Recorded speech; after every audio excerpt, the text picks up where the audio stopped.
Hello and welcome to Lavneesh Sir की class. This is Directorate of Education GNCT of Delhi's worksheet number 41, and it is only for class 7 students. It has taken from the subject Social Science Geography and the book name is Our Environment, and we will learn and understand the chapter Human Environment Interactions, the tropical and subtropical regions in this worksheet. So students, आज की इस worksheet में भी हम इसी chapter को human environment interactions को ही continue करेंगे, जिसमें टॉपिक भी हम सेम कंटिन्यू करेंगे जो लास्ट टाइम हमने किया था, the tropical and subtropical regions. So without wasting our time, let's start and understand with me. Dear children, as we know that rainfall is an important factor in the growth of the flora of any place. यानी किसी भी जगह की वनस्पति को उगाने के लिए, वहाँ पर वनस्पति हो, इसके लिए ज़रूरी है कि वहाँ पर रेनफॉल होना बहुत ज़रूरी है. In the regions where due to excessive rainfall dense forest grow. और कई जगह ऐसी होती है, कई क्षेत्र ऐसे होते हैं जहाँ पर बहुत अत्यधिक वर्षा होने के कारण वहाँ पे डेंस फॉरेस्ट उग जाते हैं, ग्रो कर जाते हैं. They are called as rain forest, और उन्हें हम रेन फॉरेस्ट के नाम से जानते हैं. Let's no today about the rain forest specially of Amazon basin and it's inhabitants. तो चलिए आज हम इन्हीं रेन फॉरेस्ट, खास तौर से अमेजन बेसिन और यहाँ पर रहने वाले इनहेबिटेंट्स यानी निवासियों के बारे में बात करते हैं. First will talk about rain forest flora and fauna. So सबसे पहले हम बात करेंगे यहाँ पर पाए जाने वाले वनस्पति, पेड़ पौधों के यानी पेड़ पौधे, और जो जितने भी यहाँ पर जीव जंतु हैं उनके बारे में हम बात करेंगे. Such forest are found in areas with high rainfall. सबसे पहले तो हमें ये पता होना चाहिए कि ये जो फॉरेस्ट हैं वो ऐसे एरियाज में होते हैं जहाँ पर हाई रेनफॉल होती है. The forest are in fact so thick that the dense roof created by the leaves and branches does not allow the sunlight to reach the ground. तो ये जो फॉरेस्ट हैं वो कई बार इतने थिक हो जाते हैं, इतने डेंस होते हैं कि एक बहुत ही डेंस रूफ जो है लीव्स और ब्रांचेस के द्वारा वहाँ पर क्रिएट हो जाती है, और वो इतनी डेंस होती है कि सनलाइट भी वो ज़मीन तक नहीं पहुँच पाती. The ground remains dark and damp. और जो ग्राउंड होता है, क्योंकि सनलाइट नहीं पहुँच पाती, इसलिए वो कैसा होता है, बिल्कुल अंधेरा अंधेरा सा होता है और बिल्कुल नम वाला होता है, नमी उसमें रहती है. ओनली शेड टॉलरेंट वेजिटेशन में ग्रो हेयर. और यहाँ पर वही वनस्पति होती हैं जो कि शेड में ग्रो कर सकती हैं, मतलब जिनको सनलाइट की ज़रूरत नहीं होती. Then orchids, bromeliads grow as plant parasites. और प्लांट पैरासाइट के रूप में यहाँ पे ऑर्किड्स और ब्रोमेलाइट्स ग्रो होती हैं. Birds such as toucans, humming bird, bird of paradise with their brilliantly coloured plumage and found here. कहने का मतलब ये है कि यहाँ पर अगर हम बर्ड्स देखें तो टुकैन्स होते हैं, हमिंग बर्ड्स होते हैं, बर्ड ऑफ पैराडाइज, और बहुत सारे कलरफुल बर्ड्स होते हैं, और जो कि खासतौर से बड़ी चोंच वाले होते हैं. Animals like monkeys, sloths and ant-eating tapirs are found here. और एनिमल्स में यहाँ पर monkeys बहुत होते हैं, sloth होते हैं, जो कि जिसको कहते हैं कि वो वर्ल्ड का बहुत स्लोएस्ट एनिमल है, वो होता है, और चींटियाँ खाने वाले टैपीर भी होते हैं. Various species of reptiles and snake also thrive in these jungles. और बहुत सारे किस्म के रेप्टाइल्स और स्नेक भी होते हैं, जैसे crocodile, snakes, pythons, anaconda and boa. तो ये सब भी वहाँ पर होते हैं. The basin is home to thousands of species of insects. और यहाँ पर हज़ारों प्रकार के कीड़े मकोड़े भी पाए जाते हैं. अब आपने देखा कि फ्लोरा एंड फौना के मामले में ये रेन फॉरेस्ट जो है कितने रिच होते हैं. Now will talk about the people of the rain forest. People grow most of their food in small areas after clearing some trees in the forest. Slash and burn agriculture. बहुत सारे लोग जो यहाँ पर लोग रहते हैं वो अपने फूड के लिए क्या करते हैं, बहुत छोटे से एरिया को पहले क्लियर करते हैं, वहाँ पर जितने भी ट्रीज होते हैं उनको क्लियर करते हैं, और फिर वहाँ पर एग्रीकल्चर करते हैं. और इस तरह की एग्रीकल्चर को हम स्लैश एंड बर्न एग्रीकल्चर कहते हैं, जिसके बारे में हम वर्कशीट के लास्ट पार्ट में जानेंगे. While men hunt and fish along the rivers, women take care of the crops. जहाँ यहाँ के पुरुष लोग होते हैं वो शिकार करते हैं और फिश पकड़ते हैं. यहाँ की जो औरतें हैं वो फसलों की देखभाल करती हैं. As hunting and fishing are uncertain, it is the women who keep their families alive by feeding them the vegetables they grow.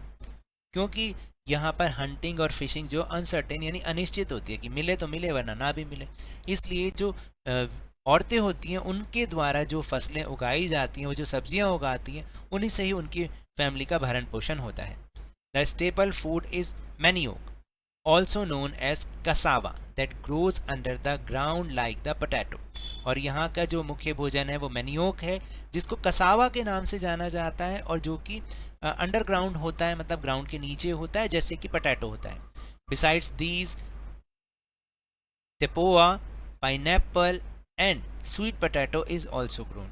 तो यहाँ पे देखिए टेपियोका, पाइनएप्पल और स्वीट पोटैटो जैसी जो क्रॉप्स हैं वो यहाँ पे ग्रोन होती हैं।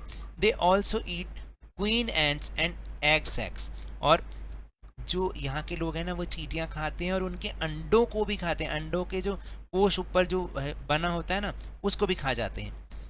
Cash crops like coffee, maize and cocoa are also grown. यहाँ पर कैश क्रॉप्स जैसे कॉफ़ी, मेज़े, जो मक्का होता है, और कोको, वो यहाँ पर उगाए जाते हैं। The rain forest provide a lot of would for the houses. Rain forest जो है घरों के लिए लकड़ी प्रदान करता है, क्योंकि लकड़ी की तो कोई कमी ही नहीं है। Some families live in thatched houses shaped like beehives. कुछ फैमिलीज जो हैं वो मधुमक्खी के छत्ते की तरह दिखने वाले घरों में रहते हैं। There are another large apartment like house called maloca with the steeply slanting roof. और कुछ बड़े बड़े अपार्टमेंट्स में रहते हैं जिनको हम मलोका कहते हैं, और उनकी जो रूफ होती है ना बहुत स्लैंटिंग होती है। Now will discuss about the changes in the lives of Amazon basin, यानी अमेजन बेसिन के जीवन में बदलाव आना कैसे आया, let's see. In 1970s, the Trans-Amazon Highway made all the parts of the rainforest accessible। यानी 1970 में जब ट्रांस अमेजन हाईवे बना, जिसने क्या किया, रेन फॉरेस्ट के सभी पार्ट को आपस में एक्सेसिबल यानी पहुंचने योग्य बना दिया। Aircrafts and helicopters are also use for reaching various places. Aircrafts और हेलीकॉप्टर्स ने तो हर जगह पहुंचना बहुत आसान बना दिया, वहां तक पहुंचा जाने लगा। The indigenous population was pushed out from the area and forced to settle in new areas where they continued the practice their distinctive way of farming। देखिए, इन सब चीज़ों ने जो यहाँ के मूल निवासी थे उनको इस क्षेत्र से निकालकर दूसरे एरिया में रहने पर मजबूर किया गया। और क्या लेकिन वो जो वहाँ पर खेती बाड़ी करते थे वो अभी भी अपने पुराने तरीके से ही वो करने लगे। एक और भी रीज़न है, the developmental activities are leading to the gradual destruction of the biological diverse rainforest। देखिए, जो विकास की गतिविधियां थी, डेवलपमेंट एक्टिविटीज थी, वो भी धीरे धीरे ये जो बायोलॉजिकल डाइवर्स रेन फॉरेस्ट है ना, इनको नष्ट करने में एक बहुत बड़ा कारण रहे। It is estimated that a large area of the rain forest has been disappearing annually in the Amazon basin. और ये अनुमान लगाया जा रहा है कि हर साल इस अमेजन बेसिन के जो जंगल हैं उनका, रेन फॉरेस्ट का थोड़ा थोड़ा पार्ट खत्म होता चला जा रहा है, लुप्त होता चला जा रहा है। This destruction of forest has a much wider implication. और इस तरह से फॉरेस्ट का नष्ट होना, उसका बहुत बड़ा प्रभाव पड़ता है।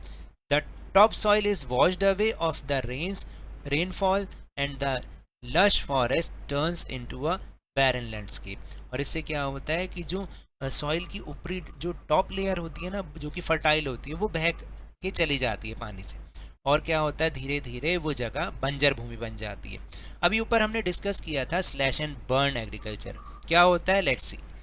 Slash and burn is a way of cultivating land where farmers clear a piece of land by slashing और cutting down the trees and bushes. Slash and burn का मतलब क्या होता है कि यहाँ पर फार्मर्स पहले एक पीस ऑफ लैंड यानी लैंड के एक टुकड़े को साफ करते हैं। कैसे साफ करते हैं, या तो जो है उसके जो ट्रीज वहाँ पर होते हैं उनको कट कर देते हैं, या उसको वो जला देते हैं, मतलब उसको साफ करते हैं, स्लैश करते हैं। फिर दीज आर देन बट, उसके बाद उनको जला दिया जाता है, which releases the nutrients into the soil. और जो राख बन जाती है वो सॉइल में न्यूट्रिएंट का काम करती है। Now crops are grown in this cleared field for a few years. अब कुछ सालों तक इसी फील्ड पर ही फसलें उगाई जाती हैं। After repeatedly using the patch of land the soil loses it's nutrients. और बहुत समय तक फसलों को उगाना, उससे क्या होता है, उसकी फर्टाइल पावर जो है ख़त्म होती चली जाती है। So it's abundant. Then they clear another plot of land to plant, फिर वो कुछ दूसरी भूमि को ऐसे ही साफ करते हैं और वहाँ पर फसल उगाते हैं। In the mean time young trees grow in the old fields, और इन बिटवीन क्या होता है कि उसी ज़मीन पर छोटे छोटे पौधे उगने लग जाते हैं। In this way soil fertility is restored, और धीरे धीरे उस जो जगह की, उस लैंड की सॉइल फर्टिलिटी भी दोबारा से वापस आ जाती है। People can then return to it and start cultivating it again, और लोग वापस से वहीं आकर रहने लग जाते हैं और इसी भूमि पर ही फिर वो अपने क्रॉप्स को ग्रो करते हैं। अब आपको समझ में आया कि स्लैश एंड बर्न क्या होता है। Now will move on question answer section. So the first question is which crops do the people of Amazon basin grow, यानी अमेजन बेसिन के लोग कौन सी क्रॉप्स को ग्रो करते हैं। Let's see the answer. So आपने देखो यहाँ से करना है क्वेश्चन, मैं मार्क करके दे रहा हूँ। This is your answer number 1। Cash crops like coffee, maize and cocoa are also grown, और इसके बाद सेकंड पॉइंट आप यहाँ से लिखेंगे कि besides these tapioca, pineapple and sweet potato is also grown. This is also your answer number 1। तो आपने ये दोनों पॉइंट्स आंसर नंबर 1 के लिए लिखने हैं। Now will move on question number 2। Question number 2 is give reason for the destruction of rain forest. बहुत easy है, देखिए यहीं पर ही लिखा हुआ है। This is your answer number 2। The developmental activities are leading to the gradual destruction of biological diverse rain forest. यहीं तक आपको लिखना है। Now third question, justify the statement Amazon basin is exceptionally rich in diversity of fauna, यानी Amazon basin जो है वो अपनी जैव विविधता में जो है एक बहुत समृद्ध जगह है। इसको आपको जस्टिफाई करना है। तो कैसे करना है, कौन सा आंसर लिखना है, लेट्स सी। तो आपको यहाँ से आंसर नंबर 3 लिखना है। This is your answer number 3। उसका फर्स्ट पॉइंट लिखेंगे पहले आप, bird such and toucans, humming bird of paradise with their brilliantly coloured plumage are found here. फिर सेकंड पॉइंट आप लिख लीजिएगा, animals like monkeys, sloth and ant eating tapirs are found here. तो आप इतना ही इसको लिखें तो यही आपका आंसर नंबर 3 बन जाएगा। So now that's all for this worksheet. अगर मेरे इस तरह समझाने से अब आपको समझ में आने लगा है तो इस चैनल और वीडियो को लाइक कीजिए, शेयर कीजिए, और अगर आप न्यू है तो सब्सक्राइब भी कर लीजिए। और टेलीग्राम ऐप पर हमारा चैनल लवनीश सर की क्लास, उसको ज्वाइन करना ना भूलिएगा, जिसको ज्वाइन करने का लिंक आपको इसी वीडियो के डिस्क्रिप्शन बॉक्स में मिल जाएगा। But remember, whenever you will go outside please wear your mask, और जब भी आपकी टर्न आए कोरोना की वैक्सीनेशन ज़रूर लगवाएं, क्योंकि कोरोना को हराना है और ज़िंदगी को एक बार फिर से सुहाना बनाना है। इसी उम्मीद के साथ थैंक यू वेरी मच।